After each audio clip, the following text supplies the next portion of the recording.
Hello and welcome back to our final podcast for the horror and sci-fi class. Here with me today I have Vance. and today we'll be talking about the 1980 classic horror film The Shining. Now, I want to preface by saying this.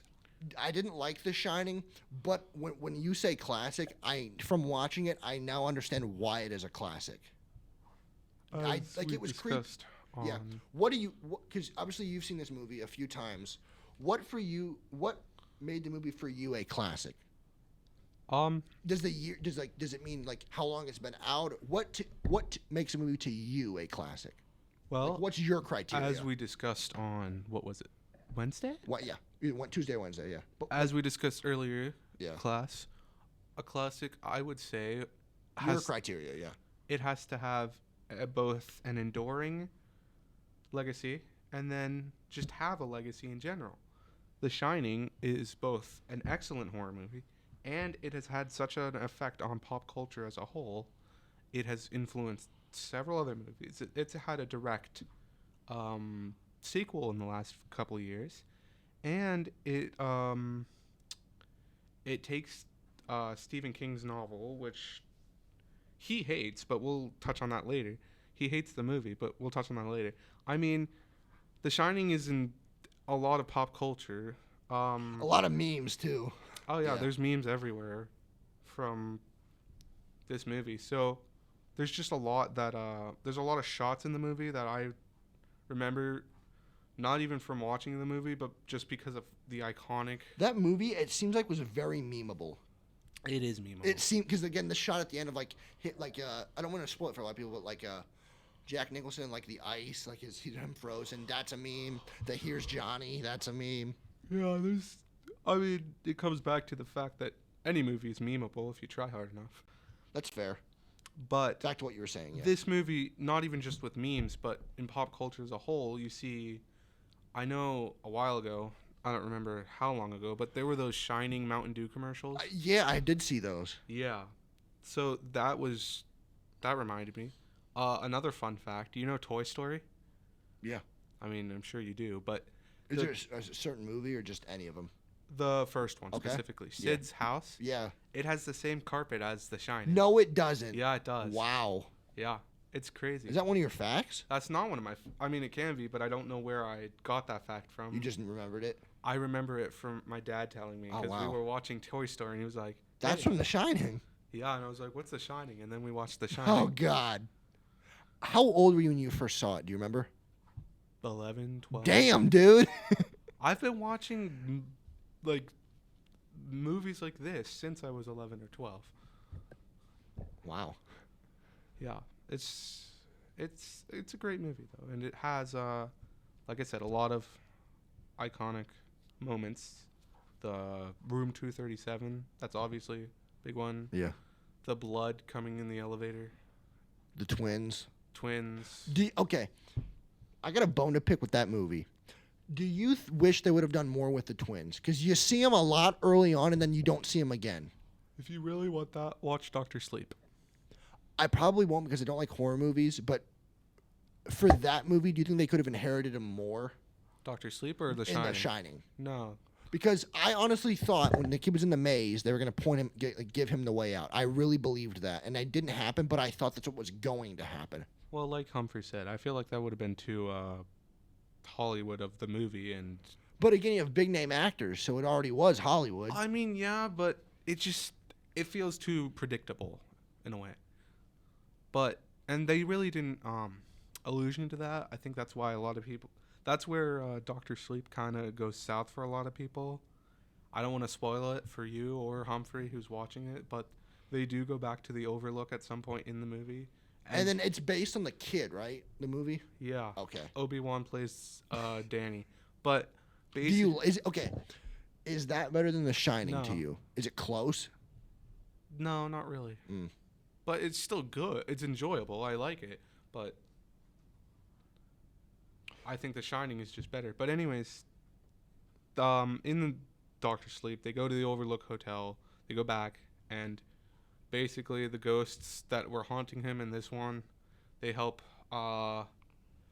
They end up helping Danny fight the bad guy in this movie. So it also expands upon the ending of this movie, which I'm not going to get into a whole lot, but if you guys want to watch it, you can. It's also a great movie. Anyways, what did you think of the ending? What was your interpretation of it? I don't really know what, like, I've ruminated on it. I've tried. I don't really know what to think about it because the thing I was struggling with was when the dad went downhill. Because early on in the movie, he seemed fine. He seemed to me kind of normal, and he snapped at his wife when he was writing. Yeah. And then you're like, okay, he's not normal. But I was trying to pinpoint before that, when did it go off the rails? And I was struggling with that. Would you like to know? Yeah. As a Shining fan who's watched the movie, I guess this might have been my third or fourth time. Either way, I've researched this movie a lot, and from what I get, this movie is... So, there's several interpretations, as Humphrey told us last night, but the main one that I like is that the moment he cracked was when he went down to the bar and the bartender appeared. Remember the line he said?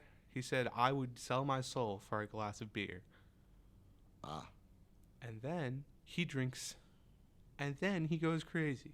I believe that he sold his soul. He actually did sell his soul for the beer, and he's ended up in the hotel forever as a result. That's not a bad point.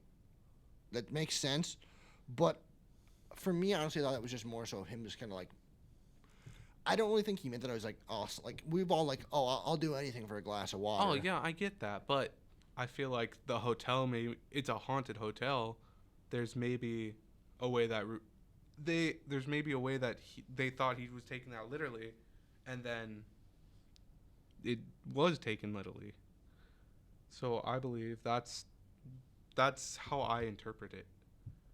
But that's, I guess, up to you can make however that you want for that. So what was your source? My source was Mental Floss again, 25 facts about Stanley Kubrick's The Shining. Number 1, Stanley Kubrick had an interest in horror long before he made the movie The Shining. Number 2, The Shining was inspired by an episode of Omnibus. Interesting. All right. Third, Stanley Kubrick didn't even read the screenplay that Stephen King wrote for The Shining. That's probably the reason he didn't like it. I'm actually going to touch on that once you're done. That could be a reason, though. Yeah, maybe, but... 4, Stanley Kubrick still had questions for Stephen King about The Shining. 5, Stanley Kubrick was surrounded by family on set of The Shining the entire time. Nice. Number 6, Stephen King was disappointed in Stanley Kubrick's adaptation of The Shining. Stanley Kubrick wasn't around for location shoots on The Shining. That was number 7. So, like, the beginning, when they shot, like, the car driving down the mountain, he was not on set for that. Someone else shot that. Interesting. Room 217 was switched to room 237 for The Shining at the request of the Timberline Lodge, which is the Overlook Hotel in Colorado. And interesting point for those listening, this man sitting across from me has said his dad, God rest his soul, has actually been to the Timberline Lodge. Yeah, he stayed there. He showed me pictures and stuff. It was really fun to see that. I'm jealous. I'm so jealous. 9, all work and no play makes Jack a dull boy has many different translations, but I want to read a little bit more on this. The iconic sentence actually changes meaning for foreign translations of the film at Kubrick's request. In German versions, the phrase translates to "don't put off till tomorrow what you can do today." The Spanish translation, although one will rise early, it won't dawn sooner. And in Italian, he who wakes up early meets a golden day. Number 10, rumors abound that Stanley Kubrick actually typed up those all-work pages. Interesting. Indeed. 11, there's a hidden Playgirl magazine in The Shining. I did not notice that, but it makes sense for the movie. Yeah. It does. It does. 12, The Shining was Danny Lloyd's only movie. The young kid? Yeah. Only movie he ever did was this one. That and... He was in Dr. Sleep as a guest. guest Yeah, starring it, role. it was a cameo, but Yeah. he was technically still in it. This is his like lead. This Oh, was yeah. his- Only I mean, I lead. wonder why he stopped acting after this He one. probably scarred him. Yeah. Number 13. Danny Lloyd didn't know he was making a horror movie while shooting The Shining. So actually, that answers the question. He had no clue this was a horror movie. That wouldn't. No wonder he didn't want to do movies after this. No, he didn't know. No wonder he Yeah, didn't want to do yeah. movies after this. Jack Nicholson improvised The Shining's "Here's Johnny" line. I want to touch on this. Jack Nicholson is responsible for the only line from The Shining to make it onto AFI's top 100 movie quotes. While filming the scene in which Jack breaks down a bathroom door with an axe, Nicholson shouted out of the famous Ed McMahon line from The Tonight Show starring Johnny Carson, "Here's Johnny." The catchphrase worked and stayed in the film. Some behind-the-scenes footage show Nicholson's method acting before the film's iconic scene. 15. Nicholson wrote a scene for The Shining. The one berating his wife, he actually wrote that line. Ah, nice. Where is it? 16. Stanley Kubrick did not get along with Shining star Shelley Duvall, and in fact bullied her on set to get her in a mindset that she was being haunted by her family. 17. Slim Pickens was offered the role as Dick Halloran in The Shining. Wow. He played Major T.J. Kling in Doctor Strangelove. Nice. 18. The Overlook Hotel doesn't make sense from a spatial perspective. In terms of like the hallway sizes, in terms of how big the hotel is. Yeah. But the hallways are so skinny. Yeah. He goes from a spatial perspective, it just doesn't make sense. He goes, I'm reading right here. The hotel is so big, it goes, why are the hallways so skinny for such a big I'm like, that's a really good point. One thing that I noticed throughout the movie is how the hallways also don't match whenever you change floors. Like That is true, yeah. I found that annoying personally. I actually never noticed that. But like when he's riding around his bicycle on the floor, it's the iconic Shining floor that was copied in Toy Story, and then the walls are kind of like in here. Yeah. And then in this hallway with the twins, the it's like a weird tile carpet Yeah. mixture, and then the wallpaper is all like floral. I did notice that. I think it's interesting that it changed between floors. So you didn't like that, and I agree with you on that. What about it didn't you like? Because I agree with you. I have OCD and think if it's a hotel, it should stay. But It should the theme should be consistent. yeah, I get that. But I've also been to hotels where the theme, like with one, every floor is different. no, one wing it's consistent, and then the other wing is also different. So, but for this, I think for this movie, For the movie, it should have stayed consistent. for this movie, I think it helps add to the unsettling just because of my OCD. It makes me feel like grr, if that makes sense. Yep. Number 19. Much of the Shining set burned down. Yeah. I think you talked about that. What happened? I don't remember. Here's what it says. Toward the end of shooting, a fire broke out and destroyed multiple sets. According to the set photographer, it was a huge fire in their one right, massive fire. We never really discovered what caused it, and it burned down 2 sound stages and threatened a third at Elstree Studio. It was the twins. It was an elevated fire alarm call. It cost an estimated $2.5 million in damages. It was the twins. That's a good one. Number 20. The Shining required 900 tons of salt to make the snow, to make it look like snow. It was salt. They couldn't have- 900 tons. Why didn't they just use fake snow? From what I've been told by Paul, who's used to direct Yeah. TV and movies, it takes way too long to get rid of because it doesn't melt. There's a lot of people don't because it actually doesn't. It's remember Batman was shot in Pittsburgh. Yeah. They said that they used so much fake snow it was there for like 10 years after because it doesn't go away. Oh, that's cool. There's a reason they probably didn't. That's probably one of the reasons. Why not use real snow then? Yeah, but they're in Colorado, so maybe you could have waited till it did snow. Yeah. Because you're in Colorado, you're a mile up. The Shining took 5 years to make. Yeah. Because again, Stanley Kubrick is such a Stanley perfectionist. Kubrick, Perfectionist. 48 takes just for someone to 80 breathe. And then 81 to 84 for the phone. Yeah. He said, "Wow." The original ending to The Shining is different from what you probably saw. Yeah. I know that from reading. What was the original ending? I don't wanna. I don't wanna. What's it called? Spoil it. Because it gives it on here, but I don't want to spoil it either. All right. Well, we'll just skip by. And say it's 23. not The same. Shining's follow-up to Barry Lyndon, Stanley Kubrick's work. Follow-up to The Shining was the follow-up to Barry Lyndon, Stanley Kubrick's worst received film. Yeah. So wow. 24. The Shining has inspired many conspiracy theories, As all horror films do. usually. And then here you go. The Shining's most famous fan site is run by the director of Toy Story 3. The fan site is run by the TS3 director. Interesting. Who directed Toy Story 3? Who directed Toy Story 3? There's a fifth one? Lee Unkrich. Yep, that's what it says on here. Interesting.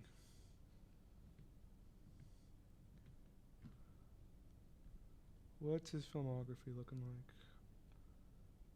He directed Toy Story 3 and Coco. Interesting.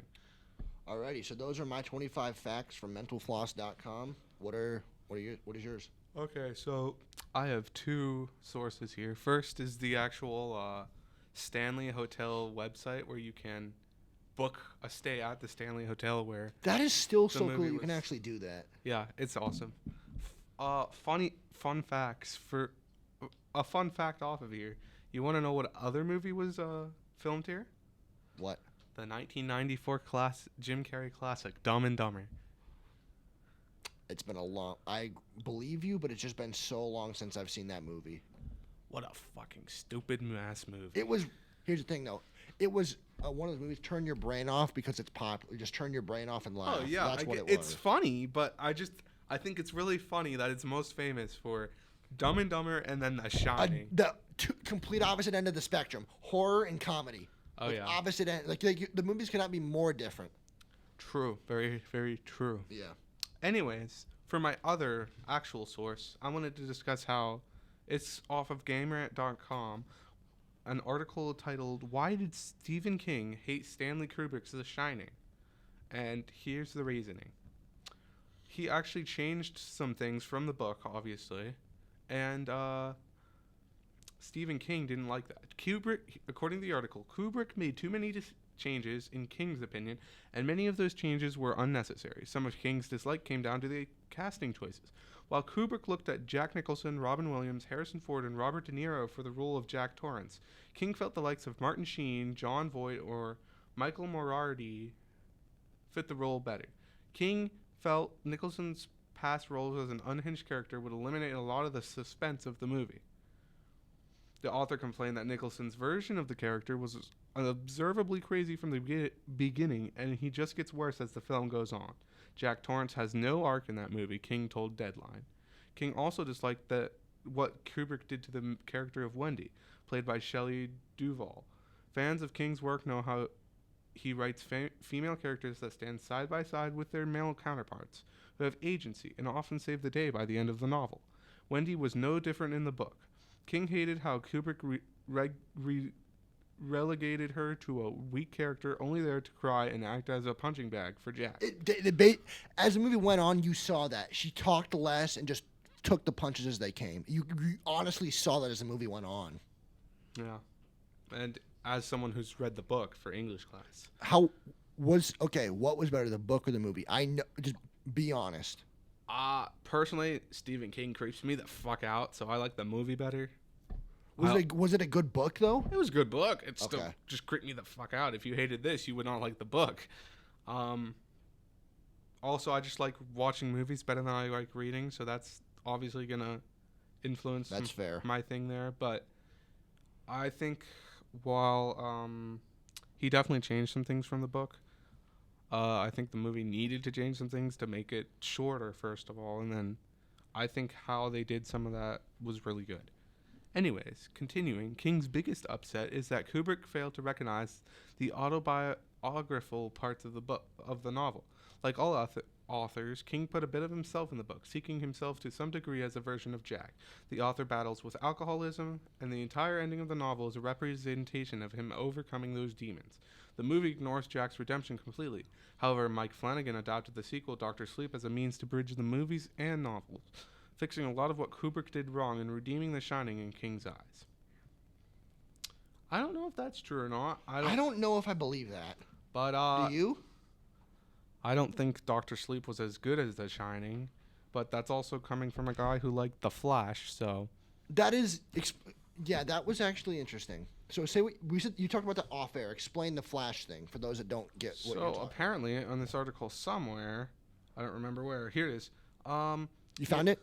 Wait, where'd it go? Damn it. Yeah, here it is. Okay. So apparently Stephen King, he likes the 2023 version of the Flash with Ezra Miller. Yeah, and Michael Keaton. Yeah.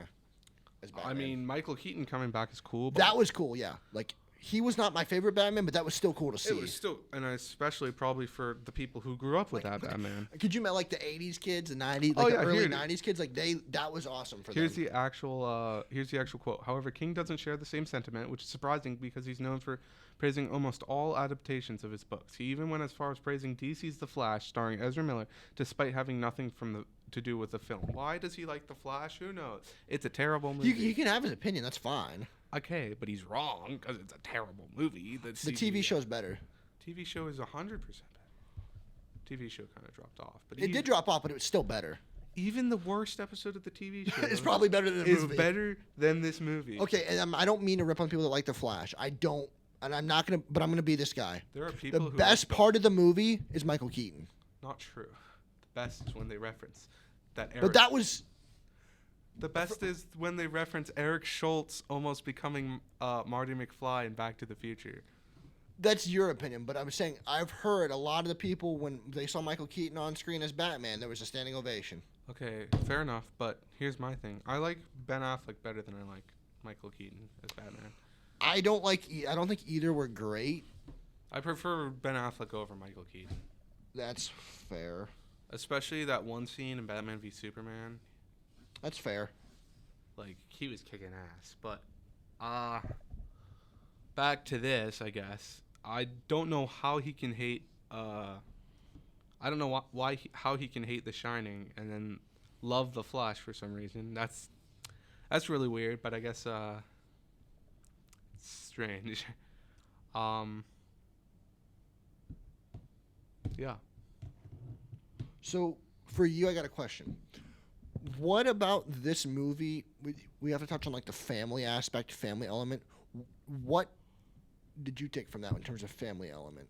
Well, I see a lot of my family's craziness in this. You actually mentioned that, but we don't need to get into a lot of it, but touch on it briefly. We need to touch on a lot of it. Well, if we want to go bare bones here, Just he goes crazy. My family is a little crazy, and I can see the parallels. now, what about? For me, I see it. Go ahead. Especially when I was younger, like my mom and dad fought all the time, and as a kid, that sucks. And so, like, whenever you, the kids, this whole family's going insane. Part of it is the cabin fever, and part of it is the ghost. I don't think people understand how real that is. Cabin fever. Oh yeah. Oh, it's a like COVID. I oh think my COVID God. is what woke a lot of people It did. up to. 100%. I missed part of my senior year because of it. I missed like most of my high school experience thanks to the fact that it decided to last for almost 3 years. For me, it actually I wasn't out of school. So how I was at normal high school for 2 years. Went to vocational school for my junior and senior year. Part of my senior year, I would go 2 days at school, 1 day at home, 2 days at school. So I'd go Monday, Tuesday school, Wednesday home, Thursday, Friday school. But at one point it got so that we were at home for a time. It was like all of junior year and beginning of senior was like at home, and that sucked because I wanted to have a normal senior year, but it was never gonna happen. For me, my freshman year I was homeschooled, and that's when COVID hit. So it didn't. That really was affect me. honestly probably perfect timing for you. You were Well- already being homeschooled as this global pandemic Oh is no! hitting. What sucked was that's also when my dad died, and we weren't able Oh, to. yeah. We weren't able to keep affording homeschool, so then we had to transfer to public school, so when we It went was back. either take care of your dad or go to So no. My dad passed away, and then I had to go to public school. But anyways, so I started my sophomore year. We had to do masks.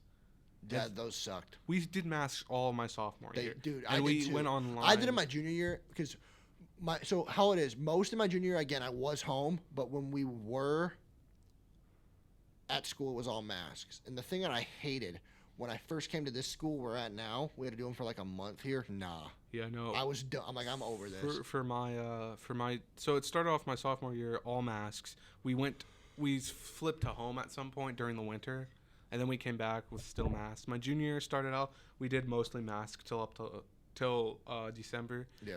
Then they got rid of the mask mandate, and since then it was normal, like basically. Pretty much all the COVID stuff had gone away, so that was interesting.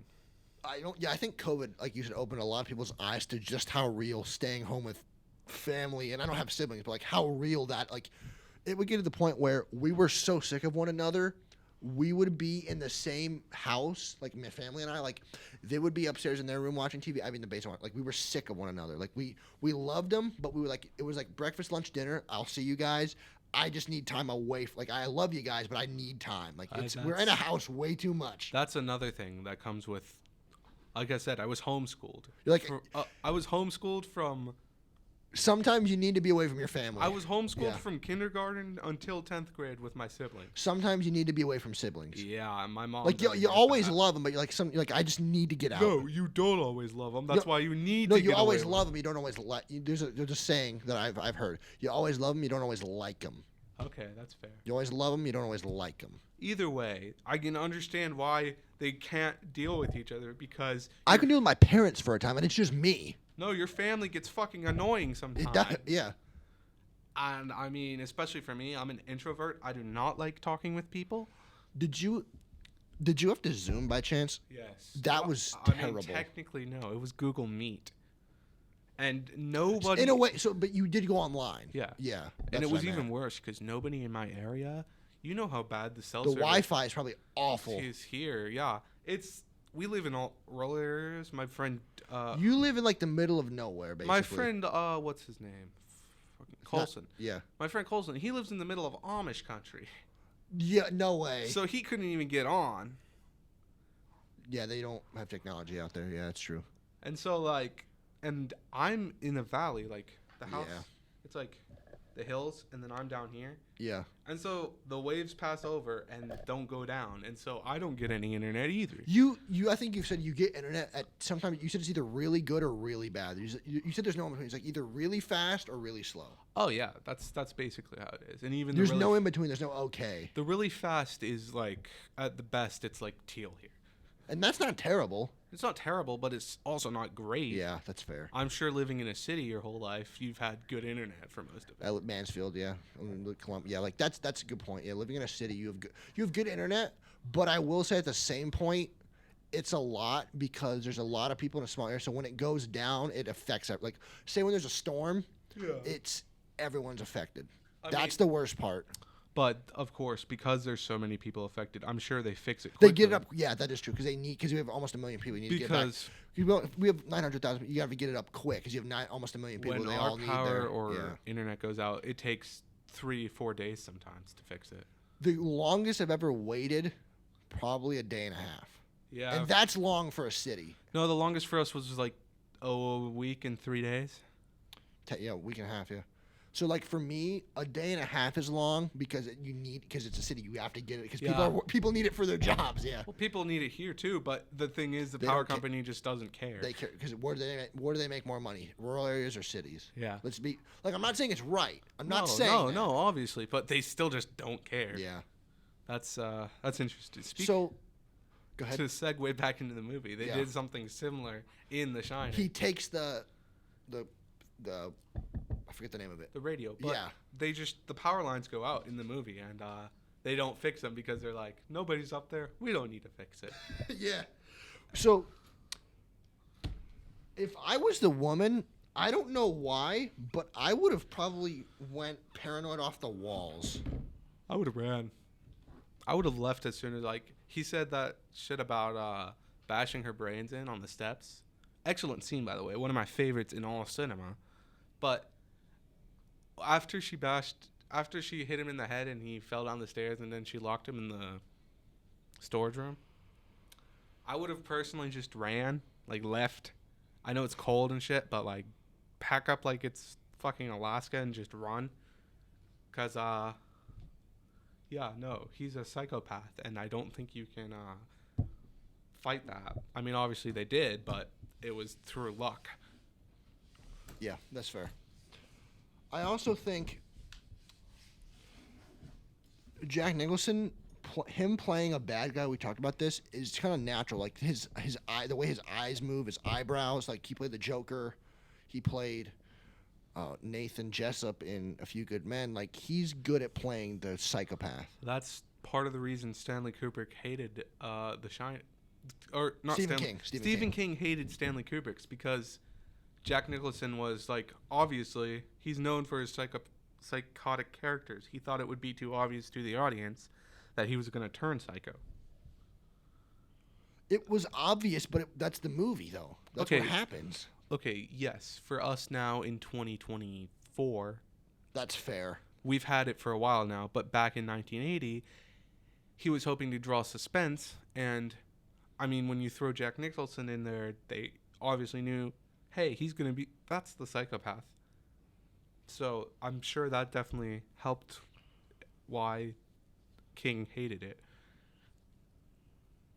So I also wanted to ask you, what was the best scene in the movie, Best scene? in your opinion? My opinion. Oh wow, that's a tough one. All right, it's either, like I said, the scene on the steps where she's swinging the bat at him. The scene where Danny's just riding his trike around the. Just around the hallways? It's always just so suspenseful, and I love it. And then It wasn't as scary as I thought it was going to be, though. It honestly wasn't. that's why I chose it instead of The Exorcist, because Yeah. you were acting like a pussy. I think also, for me, the scene that got me was the axe in the door, because I know that leads to the here's Johnny, but you see true terror in the girl's eyes when the door's getting broken down. Want to hear a fun fact about that? What?